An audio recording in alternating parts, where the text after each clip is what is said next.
Já fomos impactados, particularmente digo. Os louvores já me causaram uma emoção grande.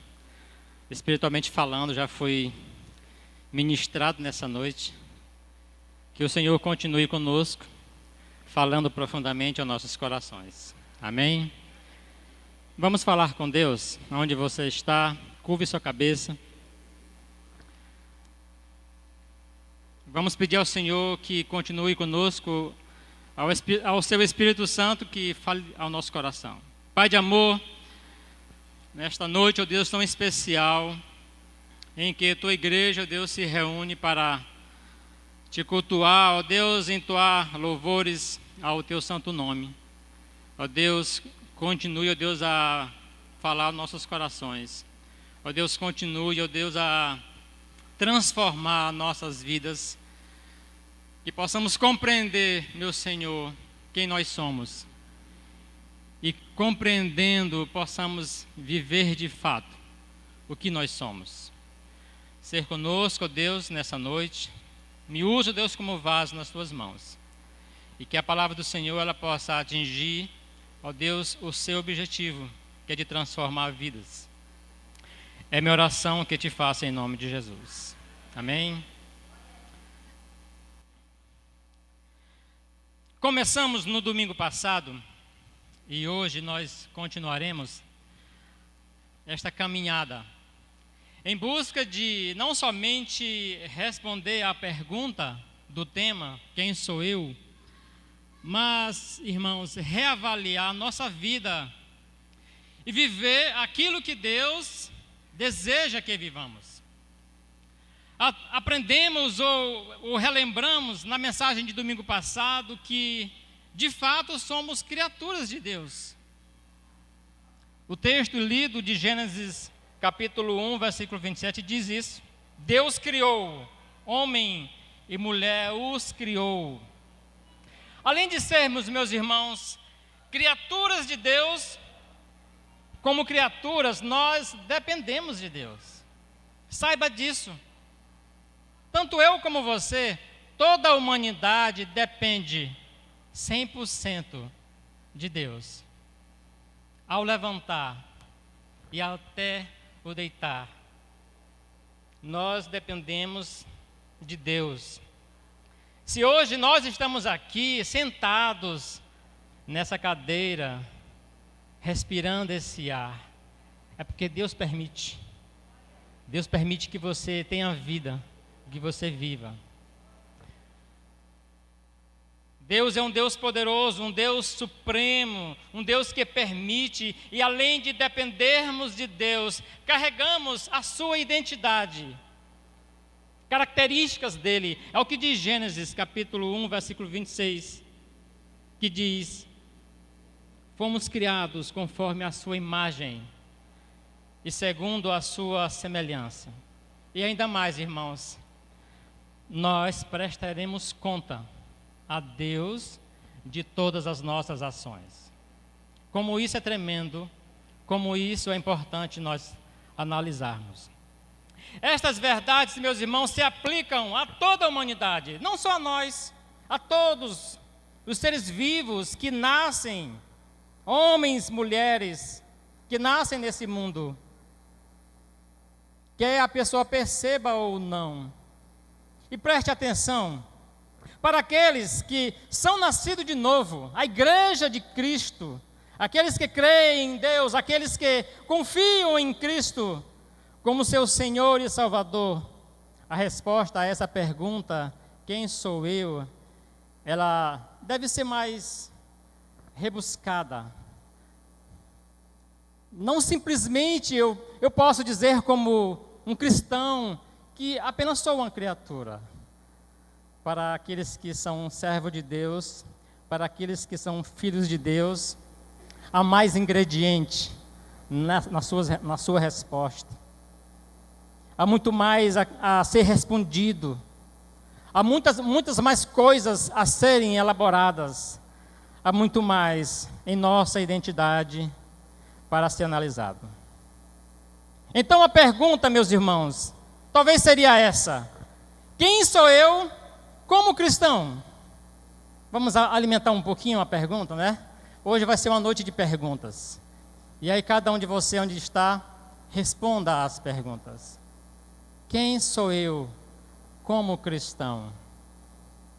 O que nós, cristãos, o que você responderia a essa pergunta? Responda aí onde você está. Quem é você como cristão? Muitas verdades precisam aparecer. Essas verdades, elas precisam aparecer como luz no fim do túnel. Como se fosse um neon, uma propaganda luminosa. Ela precisa aparecer em nossa mente para que possamos perceber, de fato, quem nós somos como cristãos. E para isso eu queria que você abrisse sua Bíblia. Nessa noite refletiremos em algumas verdades. Abra sua Bíblia na carta de Paulo aos Gálatas, capítulo 2, versículo 20. E se você puder e quiser ficar de pé, eu convido você a fazer isso. Gálatas, capítulo 2, apenas esse versículo 20. Começaremos com este versículo, outros virão.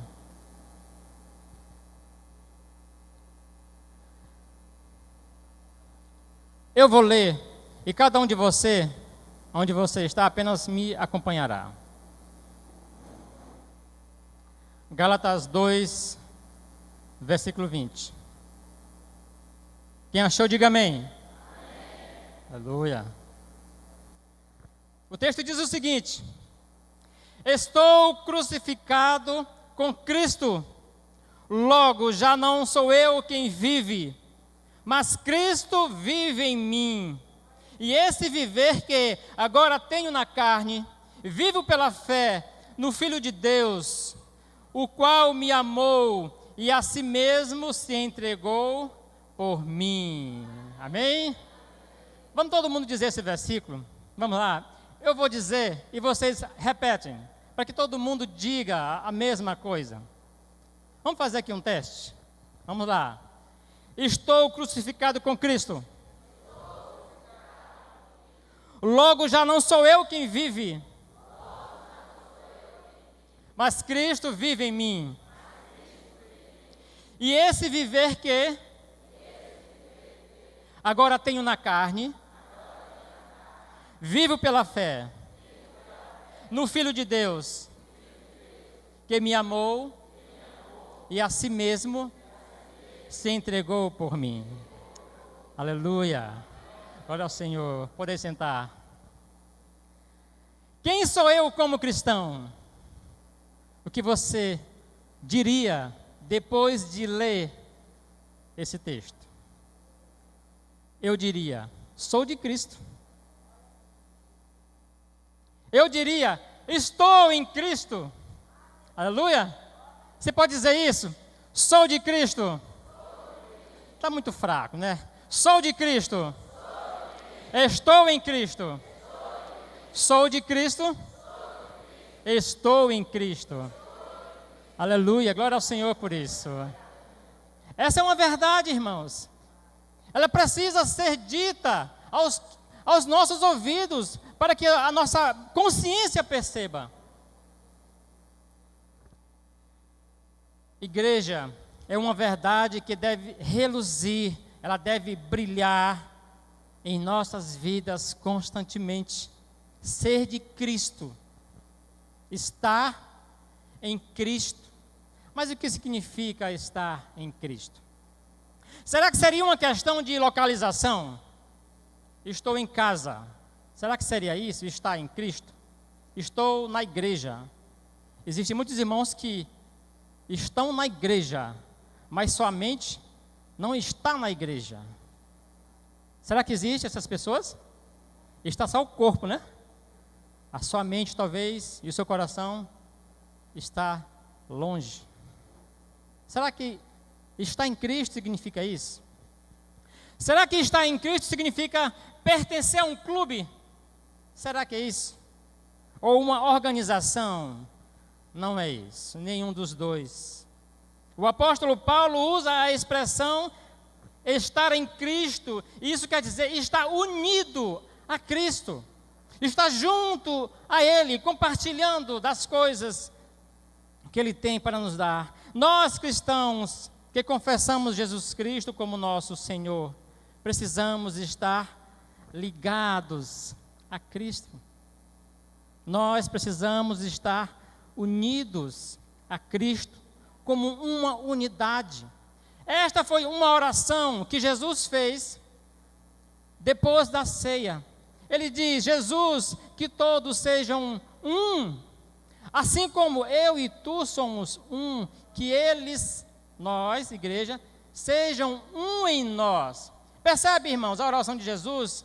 Orou pelos discípulos e orou por sua igreja. Na eternidade, chegou até nós. Esta é a unidade que Jesus deseja de nós. Estarmos unidos como igreja, mas também estarmos em Cristo.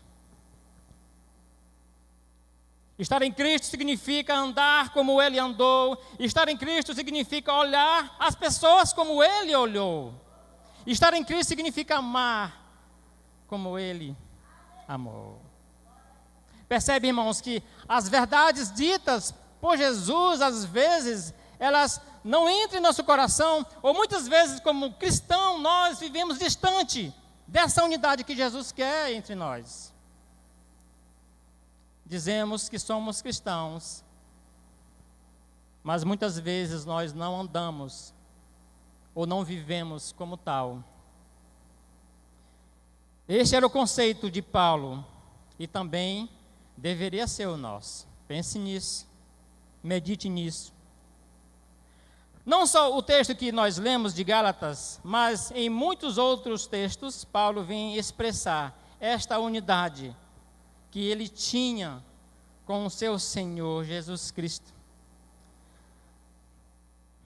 Estar em Cristo, estar unido em Cristo, essa resposta ela precisa ser falada, ela precisa ser dita, e nós podemos aqui, irmãos, em uma forma de expressar alguma resposta a esse respeito, nós precisamos talvez dividir como se fosse dois caminhos, ou duas portas, e para isso, para nós analisarmos assim, eu queria que você abrisse sua Bíblia, na carta de Paulo em 1 Coríntios, capítulo 15, versículo 22. E veja só, respondendo à pergunta, estamos em Cristo ou estamos unidos a Cristo, nós precisamos entender como funciona isso. E Paulo vem falar isso, Paulo vem explicar essas circunstâncias, essa situação. Ele fala em 1 Coríntios, capítulo 15 e versículo 22.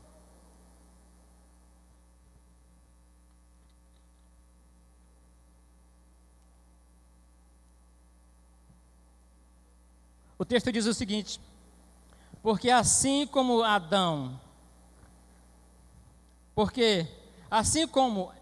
em Adão todos morreram, do mesmo modo, em Cristo todos serão vivificados.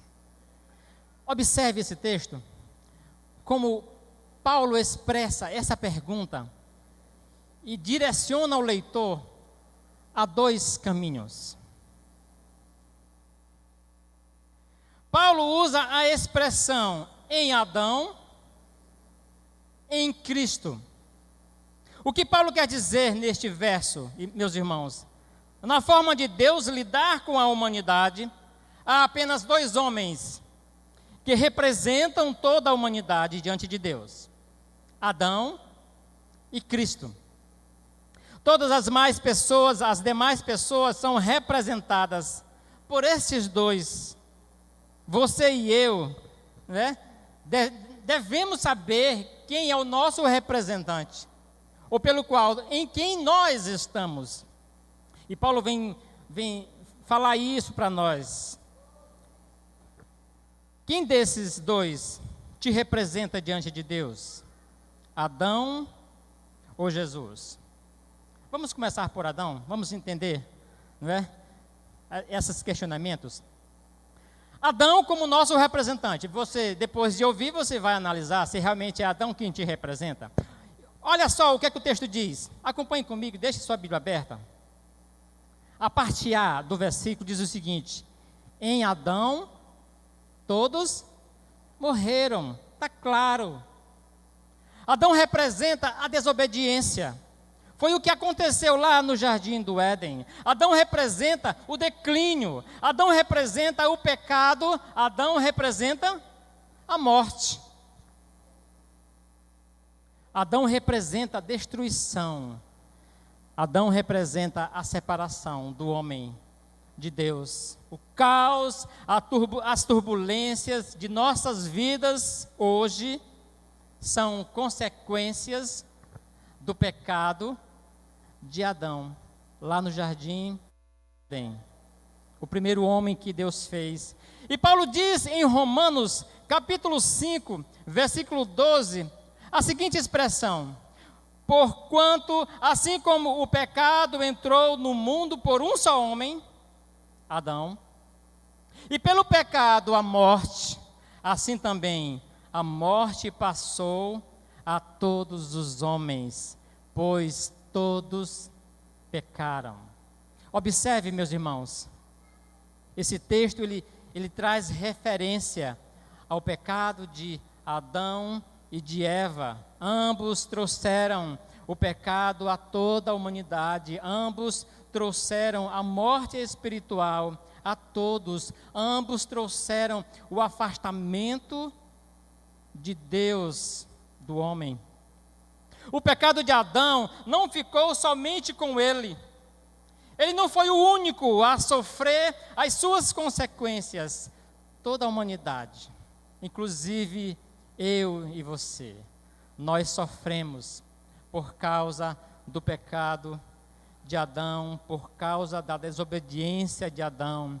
Adão havia sido designado por Deus para representar a humanidade, para representar toda a espécie humana.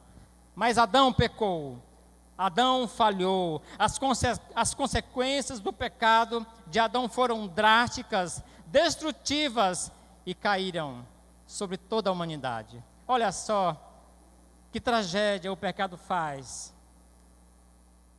Imagine você hoje, nos nossos dias, quão destrutivo é o pecado na vida de um homem, de uma mulher, de uma pessoa. O quanto é destrutivo, quantos prejuízos trazem na vida de um indivíduo quando peca. E o pior, meus irmãos, que a destruição não fica só com o indivíduo, com a pessoa. A destruição, ela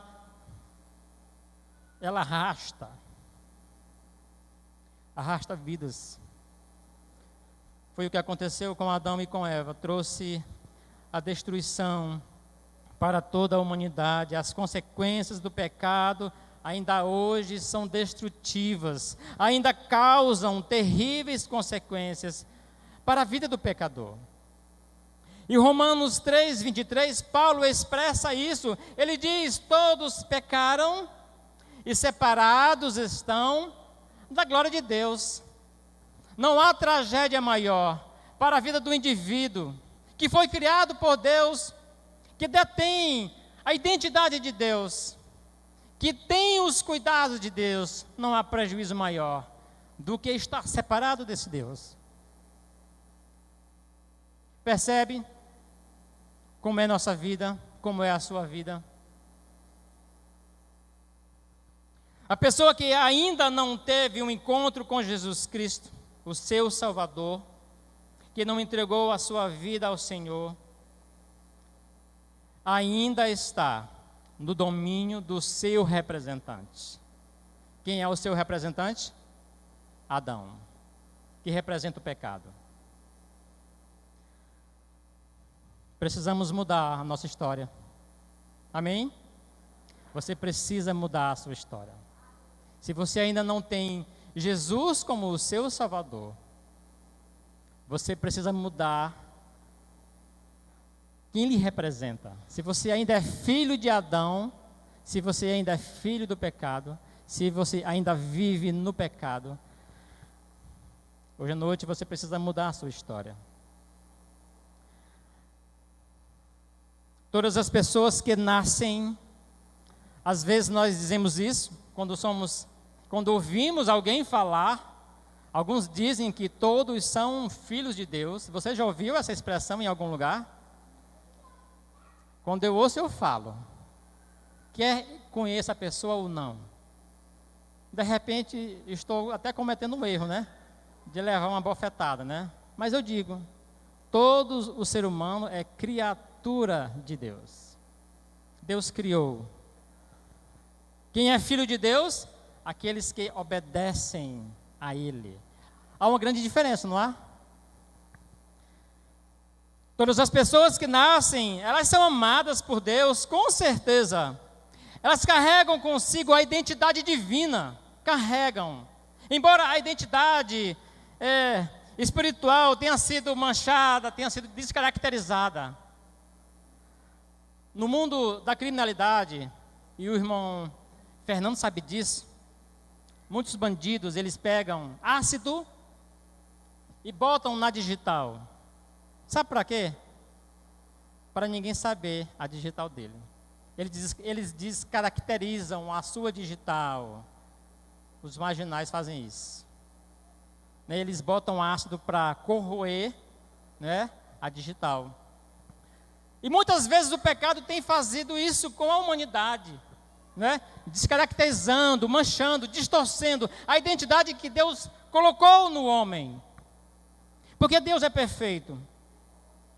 E infelizmente, meus irmãos, a espiritualidade da humanidade, infelizmente, está sendo destruída pelo vil pecado. Todos nascem no vil pecado, elas carregam consigo a natureza do pecado. Natureza de Adão, sendo assim representadas por Adão diante de Deus.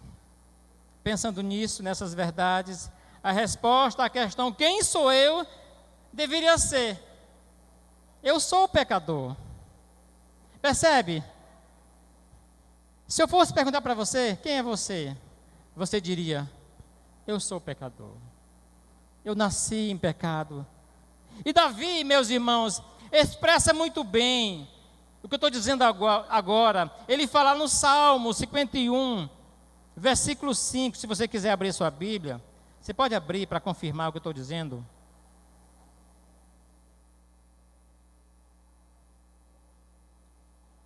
Davi diz o seguinte, reconhecendo quem ele era. Davi diz o seguinte, eu nasci na iniquidade, e em pecado me concebeu minha mãe. Davi sabia a sua origem. Davi sabia que ele era um pecador. Davi sabia que ele precisava do Salvador. Você também sabe disso? Você tem essa noção de que precisa de um Salvador? Davi disse que a sua natureza que recebeu quando nasceu era uma natureza pecaminosa, porque as palavras de Davi são verdades. Porque assim como Davi, eu e você, nós carregamos a marca do pecado de Adão. Nascemos no pecado, nascemos na desobediência, nascemos longe de Deus. E Paulo descreve a condição do homem antes de se achegar a Deus, antes de confiar em Deus. Paulo diz o seguinte, na sua epístola em Efésios, capítulo 2, versículo de 1 a 3.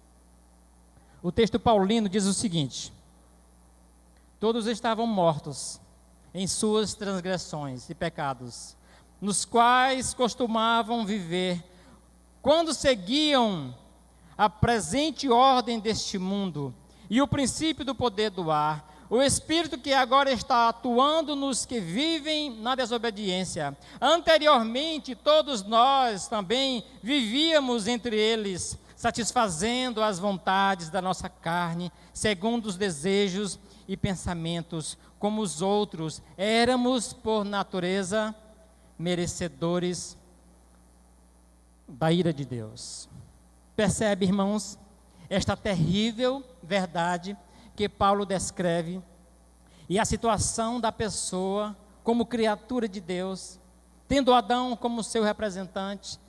Em resumo, Paulo diz: quem nasce sem Deus está espiritualmente morto, escravo do pecado e objeto da ira de Deus. Este é o resumo do pecador que não tem Cristo, espiritualmente morto, escravo do pecado, objeto da ira de Deus. Mas quero dizer, meus irmãos e meus amigos, nesta noite, que não é o fim, não é o fim, não é o fim. Aleluia, não é o fim. Glória a Deus, graças a Deus. A gloriosa graça de Deus, o seu puro e verdadeiro amor, entra em cena. É o que diz a segunda parte do versículo de 1 Coríntios, capítulo 15, versículo 22.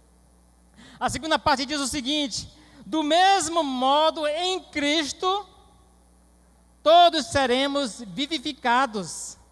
Em Cristo, meus irmãos, nós seremos vivificados. Não precisamos mais morrer no pecado. Não precisamos mais viver dependendo do pecado, escravos do pecado. Sabe por quê? Porque Cristo, Deus entrou em cena e através da graça temos Cristo para nos salvar. Aleluia por isso, glória a Deus.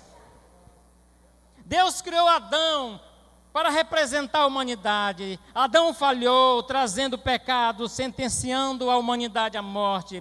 Deus, portanto, não quer nos ver como criaturas distantes de Deus. Deus nos ama, Deus ama a todos. Deus levantou outro homem.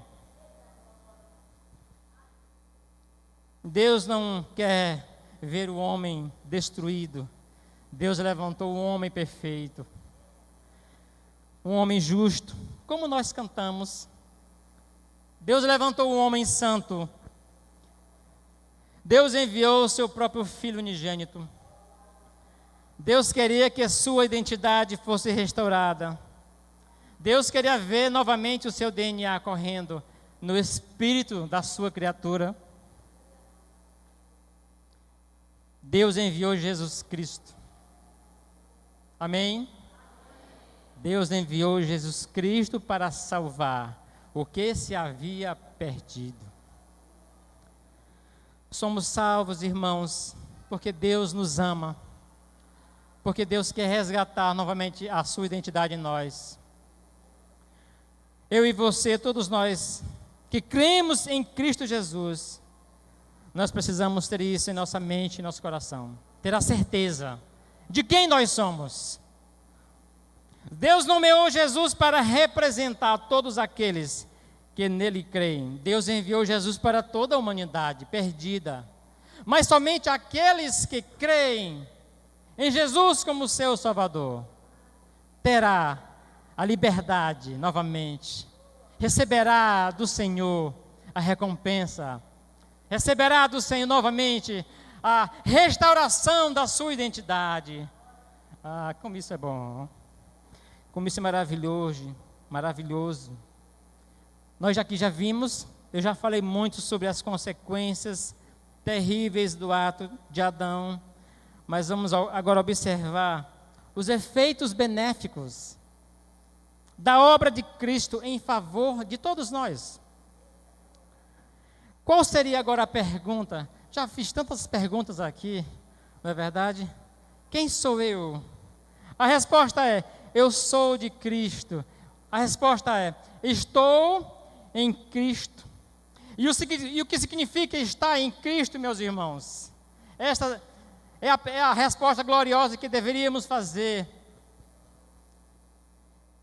E eu queria usar o texto que Jesus usou em João, capítulo 15, João 15, versículo do 1 em diante. Por favor, abra sua Bíblia. E vejam só qual foi a resposta que Jesus falou a essa pergunta. João 15. Vamos ler do versículo 1 em diante. O texto diz o seguinte: eu sou a videira verdadeira, meu pai é o agricultor. Todo ramo que, estando em mim, não dá fruto, ele corta, e todo que dá fruto, ele poda, para que dê mais fruto. Vocês, olha só, essa palavra é uma palavra para os convertidos, os salvos. Vocês já estão o quê? Limpos. Aleluia! Quem eu sou em Cristo? Quem eu sou? Eu sou de Cristo, eu estou limpo. Sou ainda um pecador, mas em Cristo eu estou limpo, purificado. O texto continua dizendo, meus irmãos, vocês já estão limpos pela palavra que lhes tenho falado. Permaneçam em mim, e eu permanecerei em vocês. Nenhum ramo pode dar fruto por si mesmo, se não permanecer na videira. Vocês também não podem dar fruto, se não permanecer em mim. Eu sou a videira, vocês são os ramos. Se alguém permanecer em mim e eu nele, esse dá muito fruto, pois sem mim nada podeis fazer. Bendita a igreja, estar em Cristo significa ter a união vivificada. O pecado me separou de Deus. Em Cristo, eu me junto a Ele novamente. Ele me transforma, Ele me dá vida. Estar em Cristo significa, irmãos, estar vivificados, identidade restaurada. Então Jesus, nesse texto, ele usa a metáfora da vinha e dos ramos. Assim como os ramos compartilham da vida do nutriente da vinha, assim nós, como igreja, como cristãos, compartilhamos da vida de Cristo. Nós compartilhamos do nutriente que Cristo me dá e te dá. Percebe? O que é de bom, o que é benéfico em estar em Cristo. Eu recebo de Cristo o alimento, eu recebo de Cristo os cuidados, eu recebo de Cristo a vitalidade espiritual, eu recebo de Cristo o renovo, a minha fé é renovada dia após dia, eu recebo de Cristo a paz que o mundo não pode dar. Como é bom poder estar em Cristo, como é necessário estar em Cristo. Jesus diz: eu sou a salvação e a vida.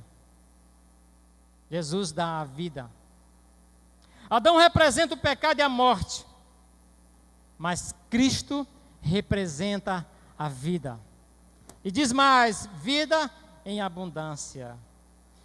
Meus irmãos, Deus deseja que todos nós desfrutemos em obediência a Ele. Deus deseja que nós estejamos ligados nele. Deus deseja que nós recebamos dele o nutriente indispensável para nós vivermos a vida cristã de forma plena e de forma autêntica, que nós precisamos viver. Quem sou eu? Sou de Cristo. Memorize isso na sua mente. Alguém vai perguntar: quem é você? Sou de Cristo. Esteja na sua boca, né? Na ponta da língua: eu sou de Cristo. Eu estou em Cristo. Estando em Cristo, teremos a identidade de Cristo restaurada. Seremos não mais criaturas de Deus, mas filhos amados. Desfrutaremos, irmãos, dos benefícios da paternidade do Pai. Deus colocará em nossos dedos o anel. Deus colocará em nós roupas novas. Deus, além de nos limpar, de nos lavar, nos calçará e fará uma festa quando nós retornarmos à casa do Pai. Percebe, irmãos, a necessidade que nós temos hoje de sermos cristãos? Necessidade que temos de estarmos em Cristo, de pertencermos a Cristo.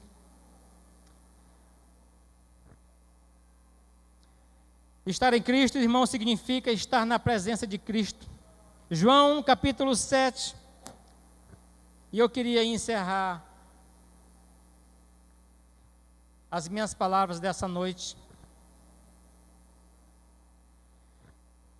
Já vimos aqui sobre a figura de Adão e aqueles que vivem representados por Adão, aqueles que vivem no pecado. Já vimos aqui aqueles que estão sendo representados por Cristo, aqueles que vivem com Cristo, aqueles que estão unidos a Cristo. E Jesus, ele fala essa bela passagem, essa bela mensagem em João capítulo 7, versículos 13 e 14. Olha só. Jesus diz: entrai pela porta estreita, porque larga é a porta, e espaçoso o caminho que conduz à perdição. E muitos são os que entram por ela. E porque estreita é a porta e apertado o caminho que leva à vida, poucos há que se encontram nela. Em relação à vida eterna, meus irmãos e igreja, meus amigos, Jesus descreve nesse texto que há duas portas. Uma porta larga e uma porta estreita. A porta larga tem um caminho espaçoso, dá uma ideia de facilidade, dá uma ideia de não tem cobrança, sem compromisso, de qualquer jeito.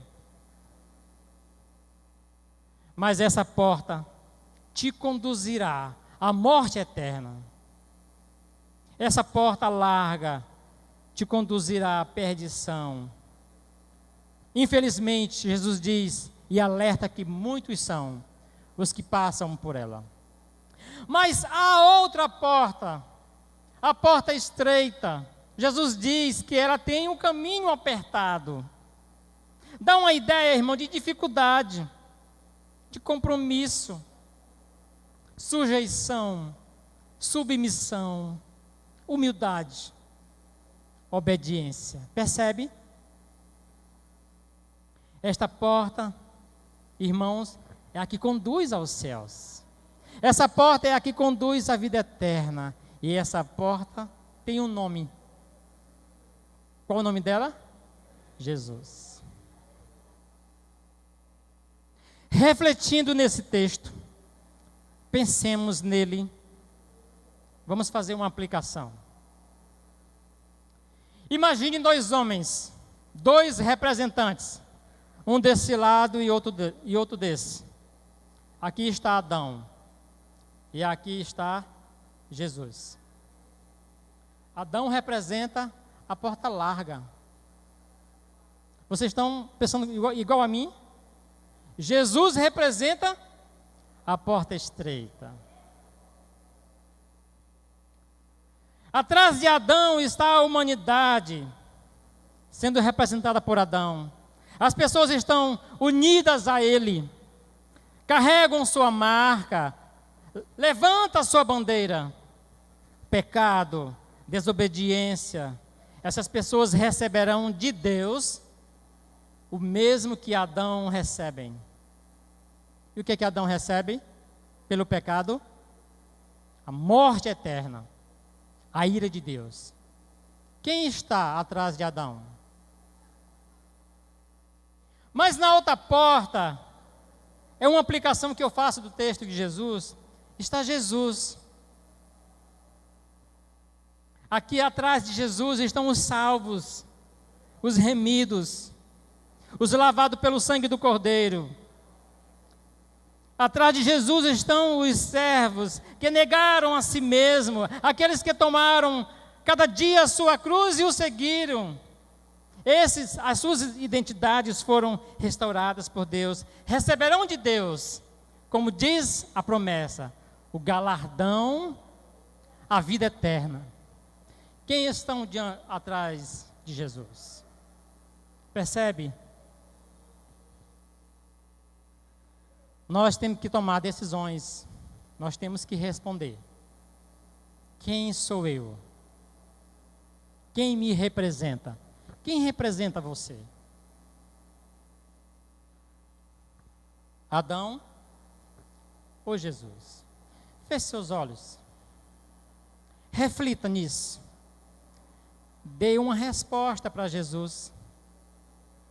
Quem te representa nessa noite?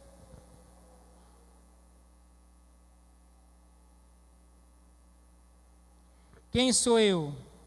Faça a pergunta para você mesmo, agora, e responda. Você está atrás de Adão ou está atrás de Jesus? Quem te representa?